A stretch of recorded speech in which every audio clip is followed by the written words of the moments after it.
So, the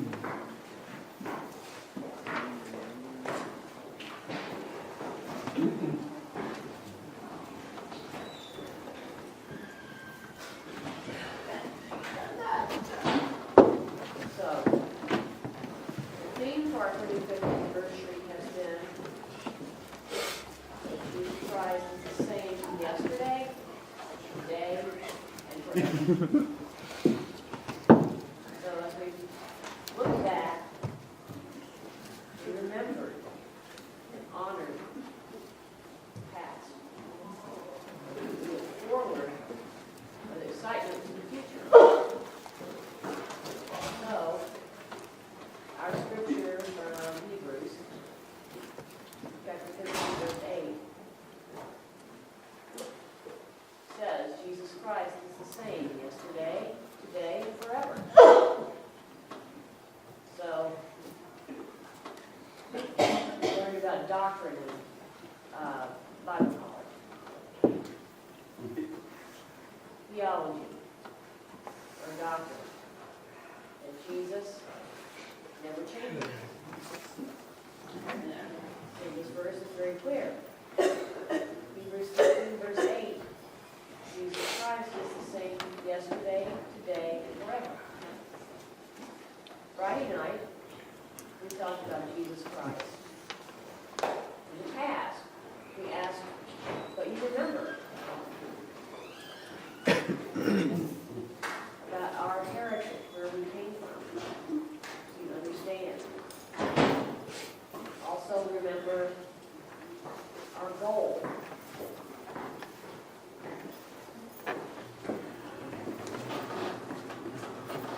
We founded at Liberty Baptist Church. Our goal, which is after Jesus, what? God, make disciples and send them into the world, teaching and baptizing. And spreading the gospel just like it is now. Also, remember how we succeeded through working together. Unity. Without that, we would fail. So with the car, you may have gone to use a car lot and see a new car.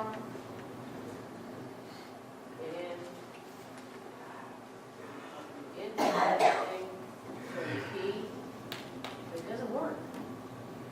Why doesn't it work? It's a brand new car. So why isn't it working? There's no gas in it. Oh.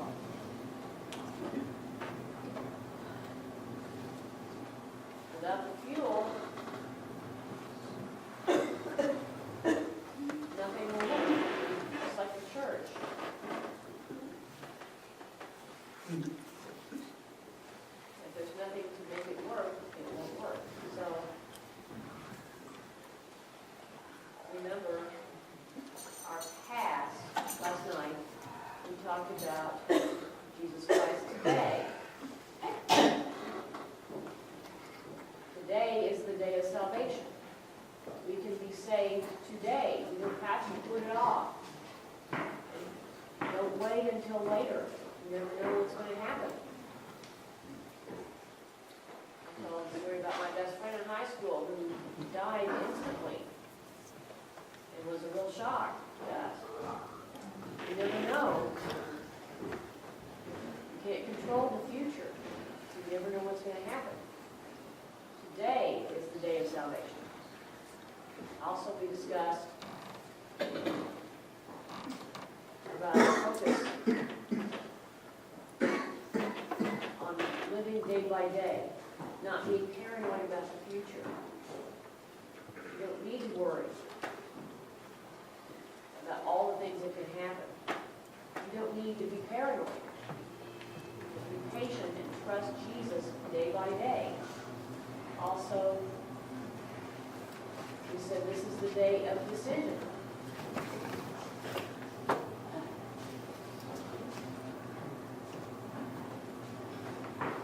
Today, you're going to decide what to do. Decide for yourself what you're going to follow. My family.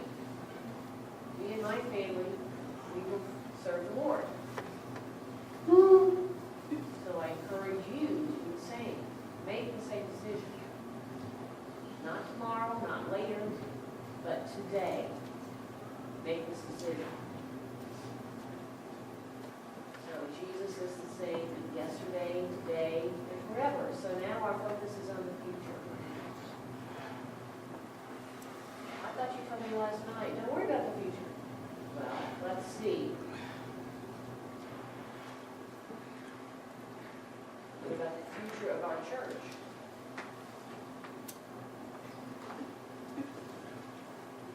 The future of our church. And you see this banner that says finish.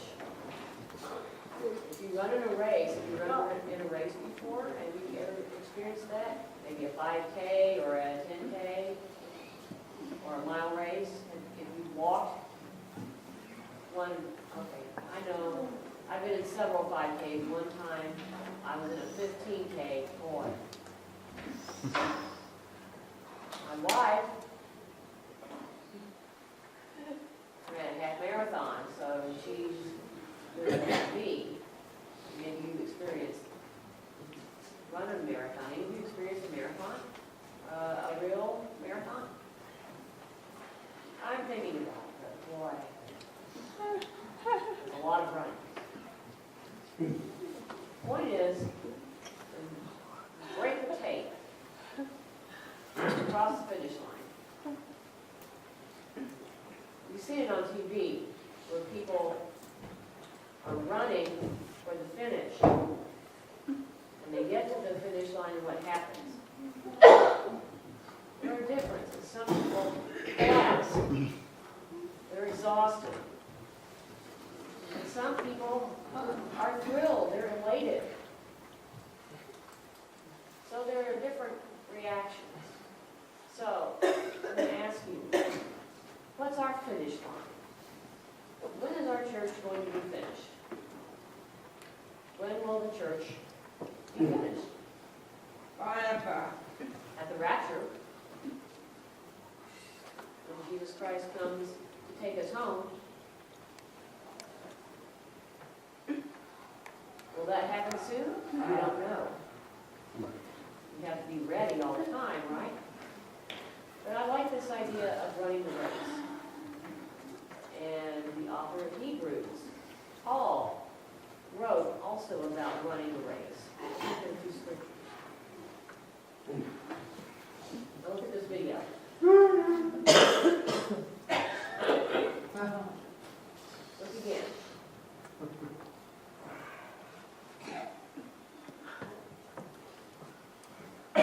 See what happened?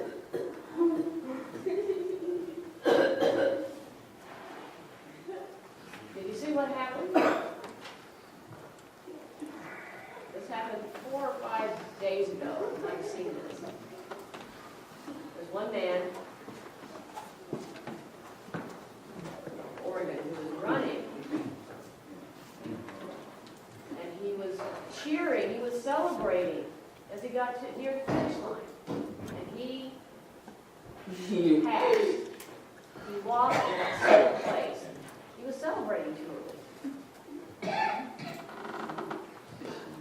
And somebody passed him. The guy who was behind him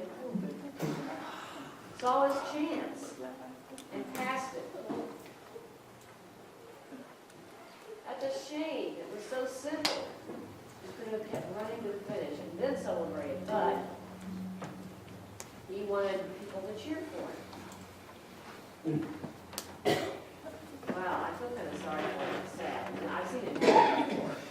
The Olympics or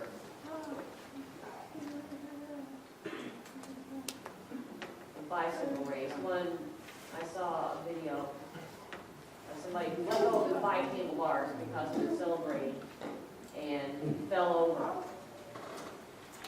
And he got past and he was last because he was celebrating too early. So that's interesting. You run the race, our goal in the race.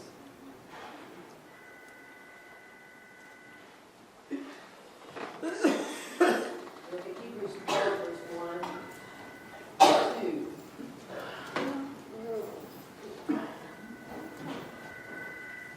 We have an audience. We have many witnesses. Therefore, seeing we are compassed about with so great a cloud of witnesses, let us lay aside every weight and the sin which does so easily beset us, and let us run with patience the race that is set before us, looking unto Jesus, the author and finisher of our faith, who for the joy that was set before him endured the cross, despising the shame, and is set down on the right hand of the throne of God.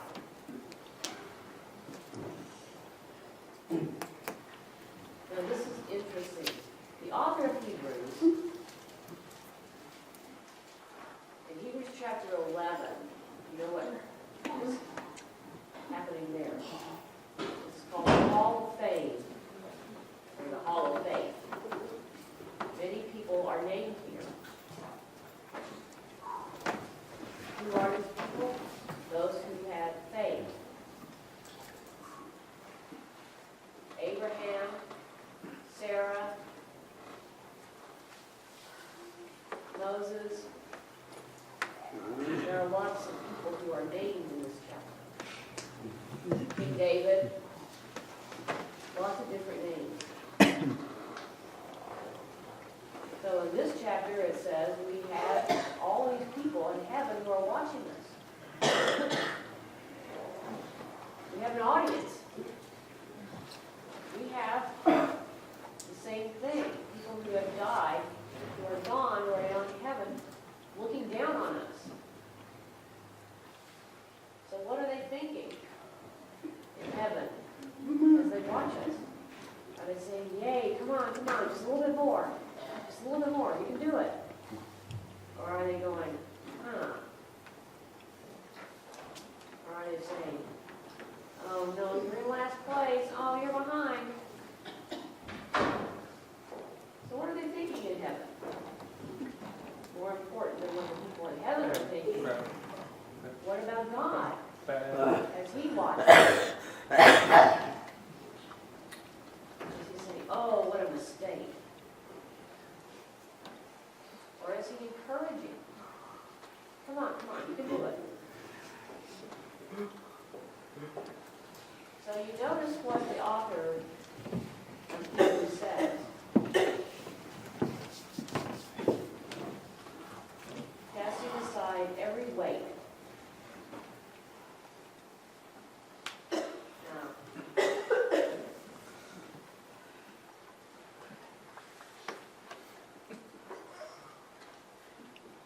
it's like a boxer trying to lose weight before a fight. We try to get our weight down. Like fast. You might put on a coat to make it sweat. Then when the bout's over, you can eat to gain more weight. But Paul encourages us to watch our weight. Just like the play we saw this morning, where the girl was being distracted. Jesus was here trying to get her attention. Can't you see me? But she couldn't. Because she was too distracted. She was too attracted to other things. Where were her eyes? Just like the runner in the videotape, you notice, where are his eyes? Where's he looking? He's looking at the crowd. He's saying, yeah, come on. Cheer for me. But he forgot what? Where should his eyes be focused? on the finish line. He needs to run to the finish. That's his goal, not to be looking at the crowd. But to be successful and to win. And sometimes we get distracted. The point is, we need more money. We need something to support us. That's not the goal. Our goal is not to fellowship and talk with each other. We have one mission, and that's to preach Jesus Christ. That's all. That's it. So don't focus on other things. They're not as important. The only thing to focus on is Jesus and serving Him. That's all. Paul wrote in Philippians, I haven't achieved this yet. I haven't succeeded. Paul was writing, I have a goal, but I haven't accomplished it yet. He says, this one thing I do, forgetting those things which are behind, and reaching forth unto those things which are before, I press toward the mark for the hot prize of the high calling of God in Christ Jesus. So, I have some things I need to forget. Things that have happened. I need to forget them and put them behind me and go on.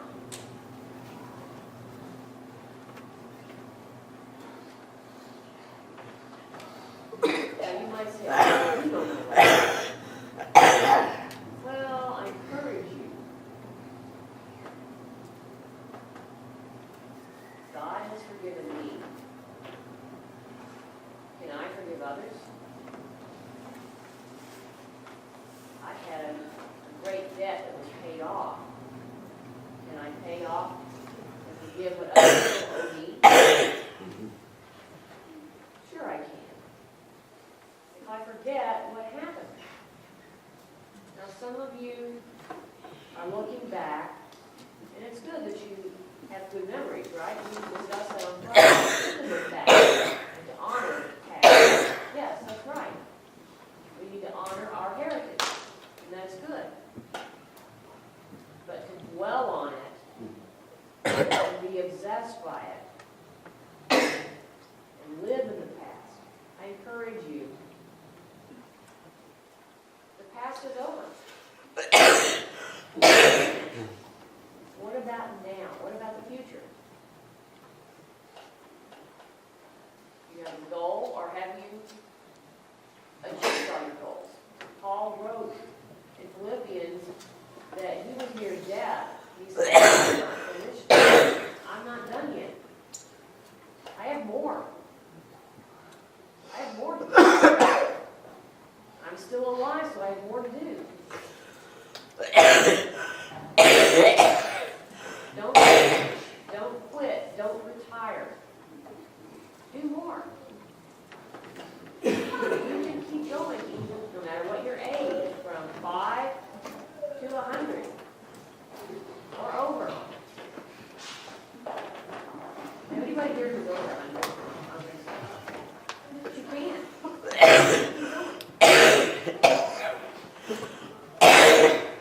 At 62, I want to retire. No. I encourage you, never stop serving God. That's the future of our church. The future of our church requires us to keep serving Him. And if we quit, if we stop, our church will fade away and will collapse. We can't do it ourselves. I'm only one person. I can't do it myself. Pastor David couldn't do it himself. He had to have people to help him. And we still need help. We can't do it ourselves. We have to work together. So first I encourage you to think about the future of our church. future of our church depends on faithfulness. Faithfulness. If we're not faithful, we might become that person who is distracted by the crowd and loses. We don't want to lose. I am very competitive. Very competitive. High school, I was an athlete, and still, if you want to play a game with me, I'm going to try my best not to lose. I'm very competitive. Why? Because I want to win. Just like with our service to God. And we say, oh, that's good enough. No, it's not good enough. We don't want it to be good enough. We want it to be our best, our most perfect. That should be our goal, to be faithful. So I encourage you to be faithful. For 35 years, we've been faithfully serving God. Don't stop now. Keep being faithful. The future of our leadership.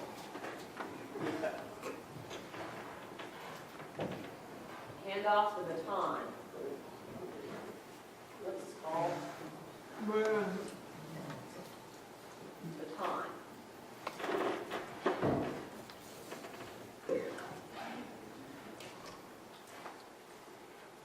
In a relay, one person runs around the track and then hands off to the next person who runs around the track, and then hands off to the next person.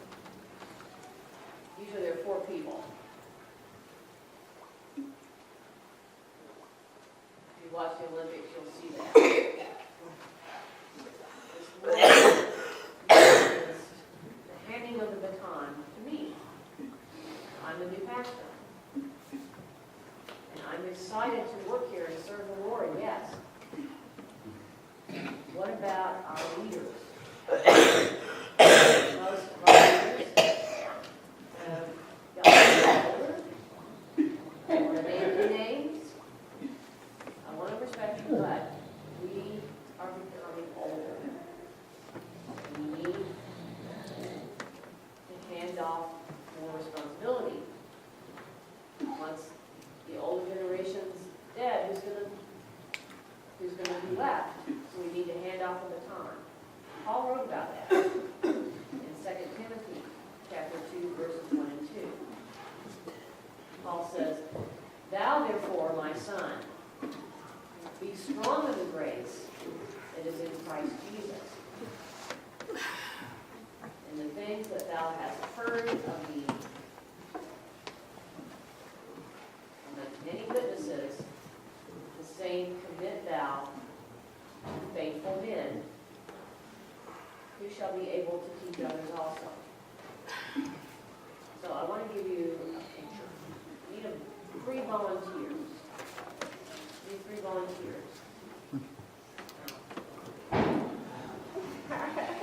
Don't everybody raise your hand at once, please. I need 3 more. Come on. Doesn't matter if you're male or female.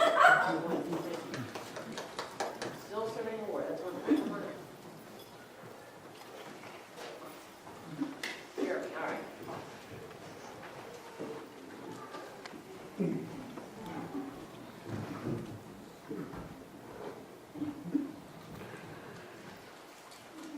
Now, she's older than me. I'm older than these 2. But she's Paul, okay?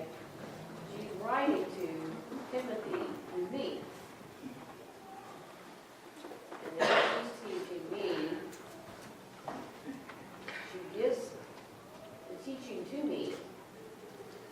And then I need to teach Jeremy. I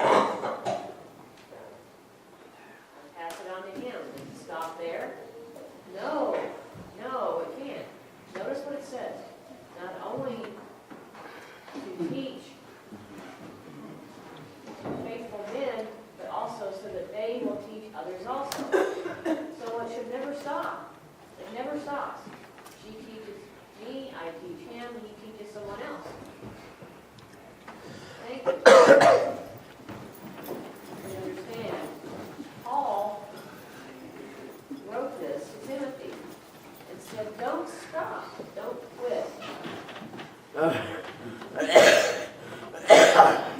have handed it on to you, now you hand it on to more people. We should be doing that. We need more leaders, we need to train and disciple more people because we will be gone someday, remember. I can't promise you I can't promise you the future. I can't promise you tomorrow. Who's going to take over? Who would be willing to serve the Lord?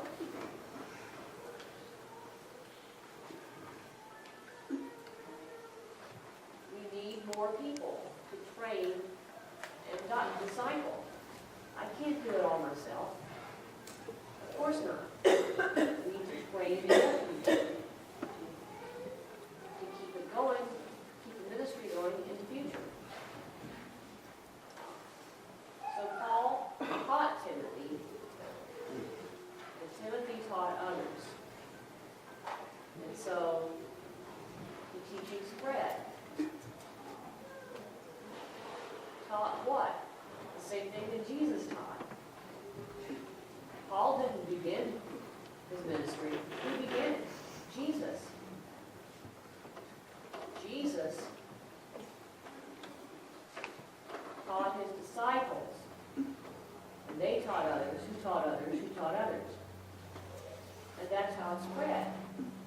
Paul didn't begin it himself. He built on what Barnabas taught him. And then Paul took over and he taught. And others took over from Paul and taught after him. We need to do the same thing. We should be doing the same thing. Who's willing to help, to teach, to train? Don't say, I'm too old. We all need more training, more teaching. Acts 1, verse 8. This is what Jesus said to his disciples just before he ascended to heaven. Understand the disciples have been following Jesus for 3.5 years. They went everywhere he went. They saw everything he did. So after Jesus was resurrected, he said, I will give you power. You shall receive power and become witnesses. First in Jerusalem, then in all Judea, and in Samaria, and unto the uttermost part of the earth. So understand that scripture is very important. Jerusalem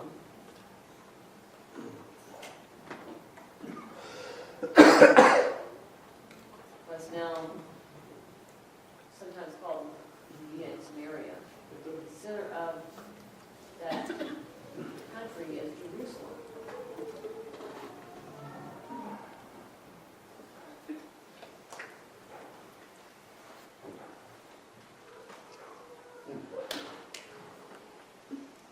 That happened in Acts. You notice in Acts, the church began in Jerusalem and then it spread to Antioch.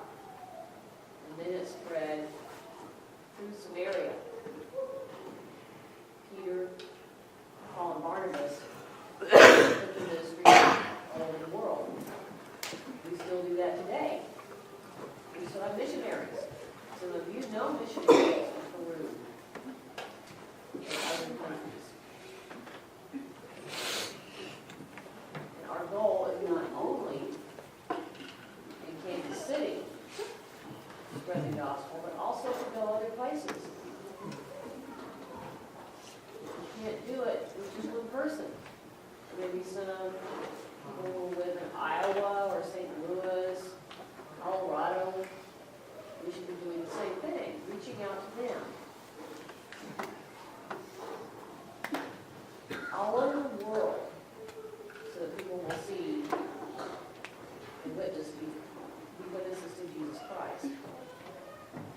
investing in our future.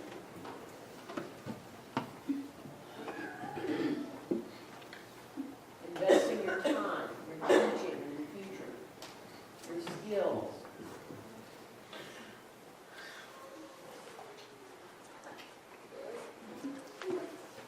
Now, some of you may still be immature, but you can be taught. You know, I used to be immature too. All of us. As we grew and matured, we learned. And we became better.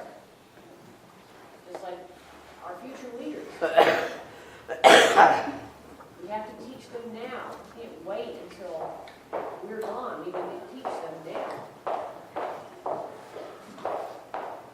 The future of our church, the future of our leadership, and finally, the future of our eternity. What does eternity mean? After we die, or after we're raptured, where do we spend eternity?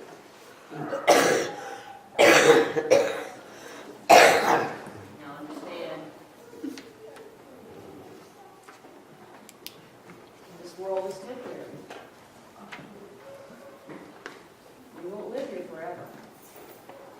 No matter what you eat,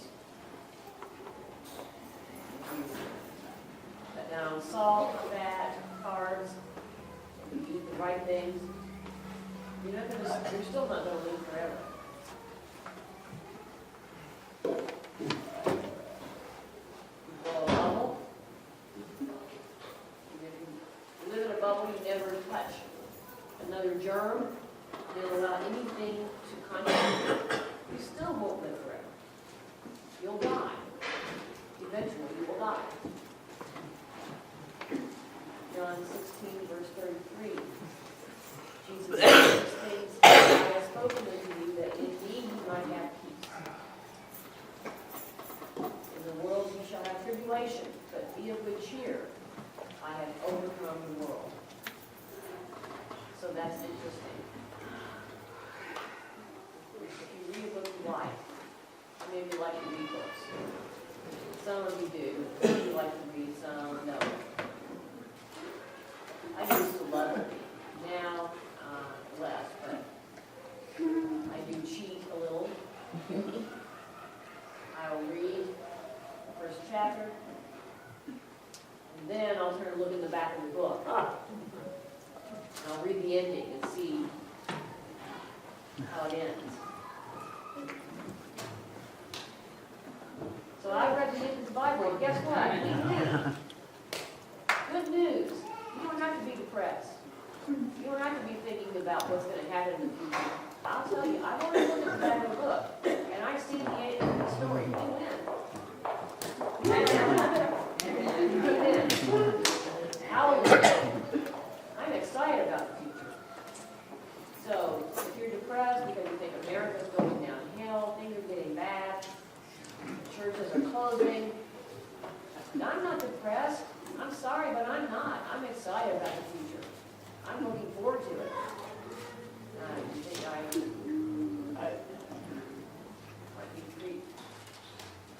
might be thrown in jail sometime for preaching against sin. I'm ready for it. Others who, like Peter, who were thrown in college, were thrown in jail. I would like to do that because of my preaching against sin. That's what I want. I'm ready for it. Why? I'm taking to stand for truth. I don't want to be timid. I've got the truth. The Bible is the truth. And I'm not afraid of other people. Peter, the Pharisees took Peter and rebuked him and bawled him out and said, "Stop preaching." Peter said, "Who should I obey? You tell me. Should I obey you or should I obey God?" So I encourage you, obey God. Don't obey other people. Yes, you can try to follow the law, yes. If the law is against God, what do? You obey God. I'm ready for that. I'm excited about the future.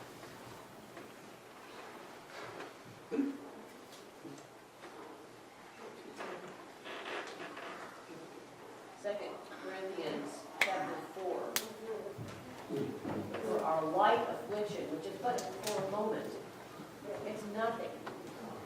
In America, you think Christians are abused, it's nothing.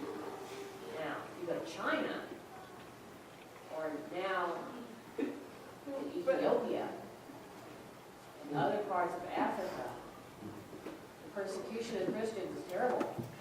They kill them.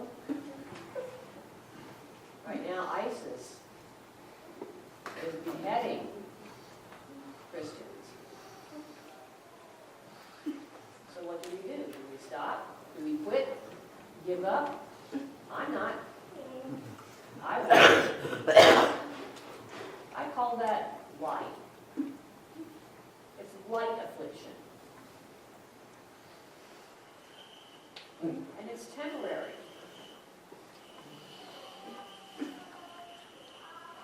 Soon we'll be in heaven. And we'll be enjoying that. And your problems on earth will fade away. Your struggles will disappear. Your health problems will go away. Now some of you have family or friends that you love and cherish who are gone. And that's right to mourn them, yes. But also, you understand, things are way better in heaven while we're stuck on earth. They're better off than we are. I'm really sorry for us, because we're still here. In heaven, they're jumping for joy. They're enjoying it. Here on earth, it's temporary. Your problems and your struggles are temporary. They're light. When you get to heaven, it'll be wonderful. Are you ready for eternity? Are you excited to follow Jesus? Or are you saying, not yet, I'll do it later. I haven't accepted salvation. I will.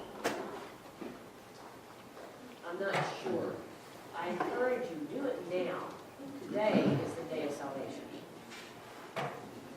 So, we talk about the future of our church, the future of our leadership, the future of our eternity. So what about you? Are you faithful to the Lord? Once in a while. No, I encourage you to be faithful to the Lord. I encourage you to be faithful.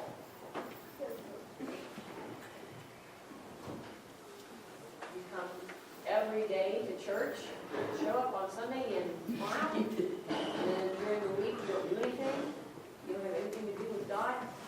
That's not the point. Every day you should spend time with God. Every day.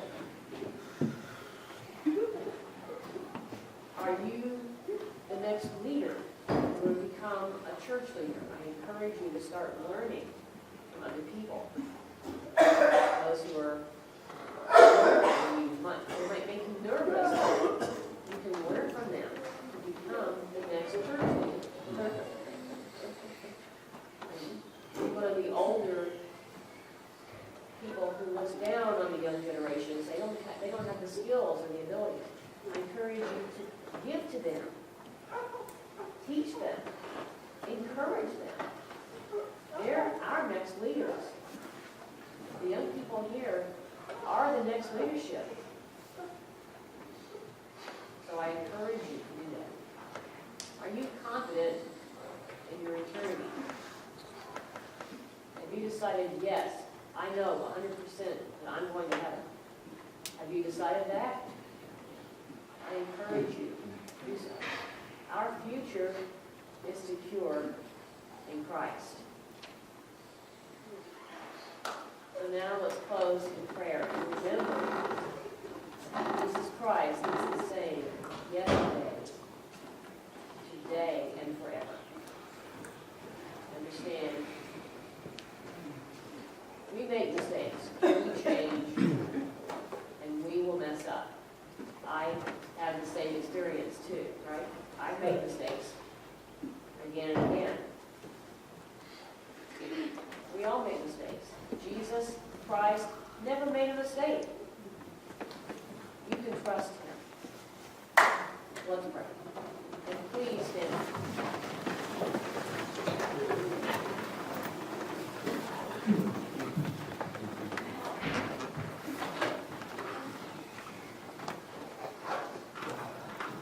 Our Father in heaven, we thank you for your word. I am moved myself to understand, search my heart and understand. Sometimes I get distracted and entranced by the things of the world. I'm pulled aside right at times. Help me, Lord, to become entranced by you, and focus 100% on you. Help me to focus on you and build my relationship with you. And then build my relationship with others. First with my family, being a good husband, a good father, and then also with others who might follow after me, that I can teach them.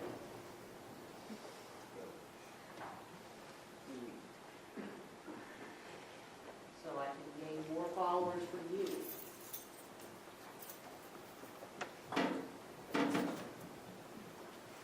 Now we trust in you. You told the disciples to go and preach the gospel. Help us to also preach the gospel. And pray that you will bless us. Those who have not accepted Jesus, who don't know the meaning of salvation and don't understand, please help them to be convicted. Help them to come to me and ask questions, others who are leaders, to ask them what it means, help them understand. And now I thank you. I bless you and praise you and exalt your name above all others. In Jesus' name.